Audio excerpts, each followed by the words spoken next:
'n Bekkersdalse marathon uit 'n Bekkersdal marathon deur Herman Charles Bosman.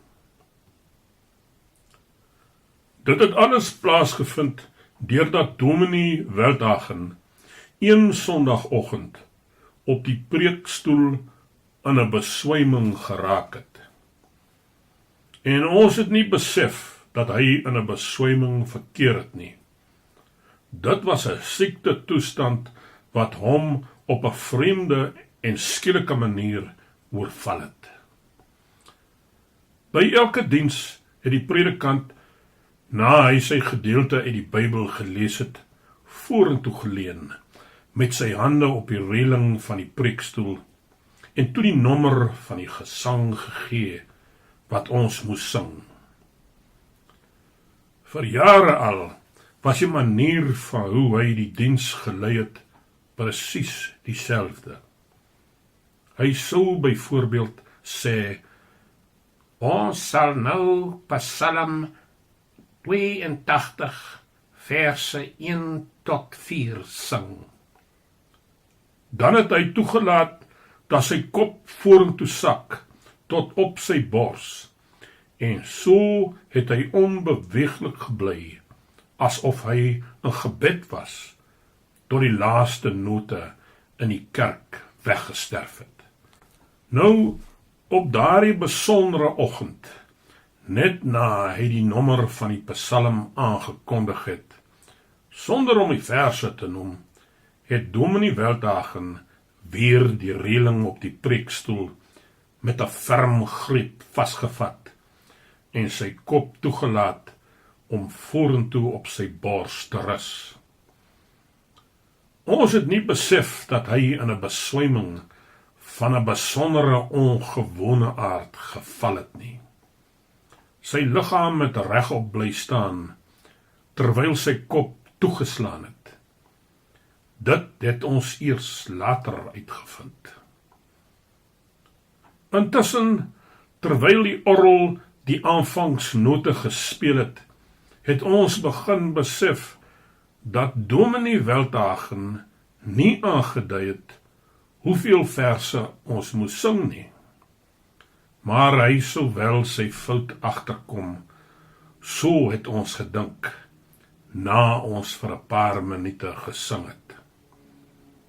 In weerwil daarvan was daar tog een of twee van die jonger lede van die gemeente wat geguggel het, net so 'n bietjie, toe hulle sangboeke oopgemaak het. Want Dominee Veldhagen het Psalm 119 aangekondig. En soos almal weet, het Psalm 119 176 verse. Dit was 'n kerkdiens wat nooit in Bekkersdal vergeet sou word nie. Ons het die eerste vers gesing, en toe die tweede, en toe die derde. Toe ons by omtrent die 6ste vers gekom het, en die dominee nog steeds geen teken gegee het dat dit die laaste sou wees nie, het ons gedink dat hy graag wou hê dat ons die eerste 8 verse moet sing.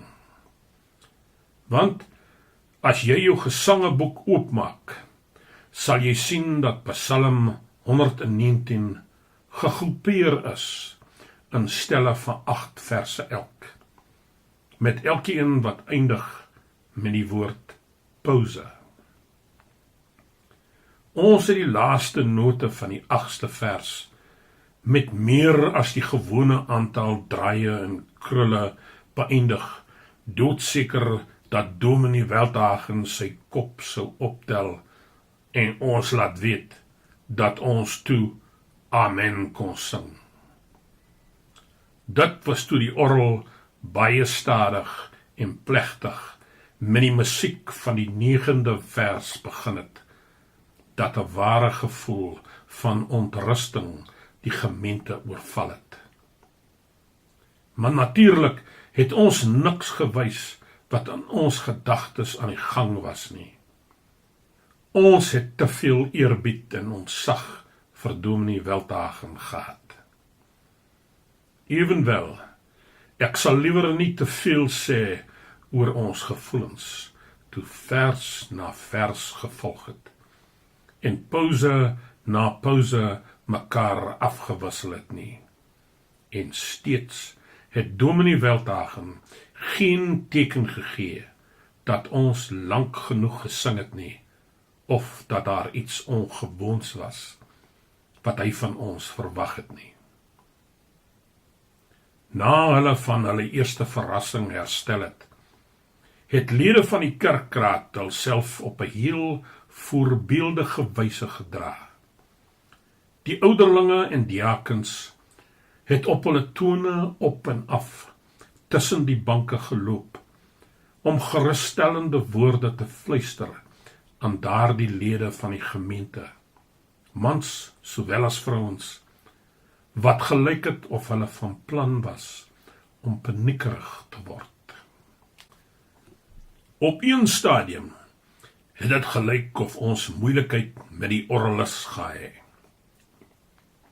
Dit was toe Billy Robertse aan die einde van die 34ste vers sy swart bottel omhoog gehou het en stilweg aan die ouderlinge gewys het dat sy medisyne opgeraak het. Aan die einde van die 35ste vers het hy tekens van nie so 'n stille aard gemaak nie, en weer aan die einde van die 36ste vers. Dit was toe dat ouderling Landsman op die punte van sy tone die kerk uitgeloop het en omgestap het konsistorie toe, waar die nagmaalwyn gehou is. Toe ouderling Landsman terug in die kerk gekom het hy 'n lang swart bottel half weggesteek onder sy manel gehad. Terwyl hy steeds op sy tone geloop het hy die bottel op na die orgelis se galery geneem. By vers 61 was daar amper 'n debakel. Dit was toe daar 'n boodskap vanaf die agterkant van die orgel gekom het, waar koster Klaasen en die assistent koster, wie se taak dit was om die slinger wat die orgel van wind voorsien het, te draai.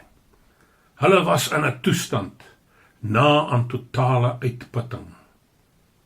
Dit was toe diaken Cronje se beurt om op die punte van sy tone die kerk uit te loop. Diaken Cronje was die hoofbewaarder van die plaaslike tronk.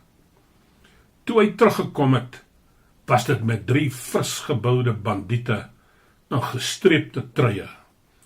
Hulle het ook op hulle tone deur die kerk geloop. Hulle het net betyds opgedaag om die slinger by koster Klaasen en die assistent koster oor te neem. By vers 98 het die orgelis weer tekens begin maak oor sy medisyne. Weereens het ouderling Landsman omgeloop na die konsistorie toe. Hierdie keer was hy vergesel van 'n ander ouderling en diaken. En hulle het 'n bietjie langer weggebly as die vorige keer, toe ouderling Landsman alleen gegaan het. Met hulle terugkoms het die diaken in die klein gesangeboekie tafeltjie agter in die kerk vasgeloop. Miskien was dit omdat die diaken 'n vet, rooi gesigman was, wat nie gewoond daaraan was om op sy tone te loop nie. By vers 124 het die orgelis weer sy sein gegee, en dieselfde 3 kerkslaatlede het op 'n streep uitgeloop, konsistorie toe, met die diaken wat die keer voorgeloop het. Dit was omtrent toe, dat die pastoor van die volle evangeliese geloofkerk, oor wie Dominee Veldhagen in die verlede taal gebruik het, wat amper net so sterk gekrye was, as daardie wat hy oor die paus gebruik het, na die voorste hek van die kerk gekom, om te sien wat aan die gang was. Hy het naby ons kerk gewoon, en toe hy gehoor het hoe dieselfde lofsangmusiek oor en oor vir omtrent 8 ure gespeel is, was hy 'n dronkgeslaande man. Toe het hy die deur van die konsistorie sien oopgaan, en 2 ouderlinge en 'n diaken, wat op hulle tone geloop het, daar sien uitkom. Hulle het blykbaar vergeet, dat hulle toe nie in die kerk was nie. Toe die pastoor een van die ouderlinge 'n swart bottel onder sy manel sien wegsteek, het 'n blik van begrip oor sy gelaatstrekke gekom. Die pastoor het omgedraai en weggestap, terwyl hy sy kop geskud het. Met vers 152 het die orgelis weer eens 'n teken gegee. Die keer het die ouderling landsman en die ander ouderling alleen uitgegaan. Die diaken het op die diakensbank agtergebly, skynbaar diep in gedagte. Die orgelis het weer gesein vir die laaste keer by vers 169. Jy kan jou dus voorstel hoeveel keer die ouderlinge altesaam die konsistorie besoek het. Uiteindelik was dit tyd vir die laaste vers en die laaste reël van die laaste vers. Die keer moes dit amen wees. Niks kon dit keer nie. Ek sou liewer nie die toestand beskryf waarin die gemeente verkeer het nie. En teen daardie tyd het die 3 bandiete rooi strepe in al in hulle Bagatla taal met muitery gedreig. Amen.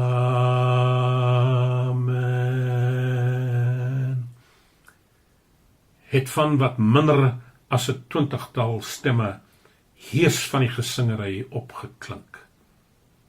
Die orgelmusiek het weggesterf. Miskien was dit die skielike stilte wat ten einde laaste Dominee Veldhagen uit sy lang beswyming gebring het. Hy het sy kop opgelig en stadig om hom rondgekyk. Sy blik het oor die gemeente heen gegaan, en toe, met dat hy na die vensters gekyk het hy gesien dat dit aand was. Hy het gedink dat hy toe net op die preekstoel geklim het, en dat dit die begin van die aansdiens was.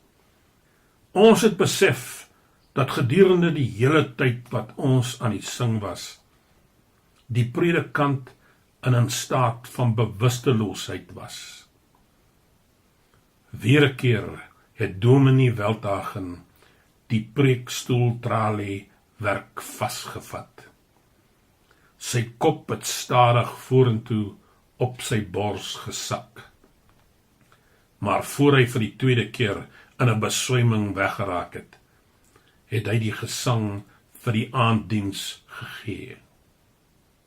Ons sal, het Dominee Veldhagen aangekondig, Psalm 119 sing.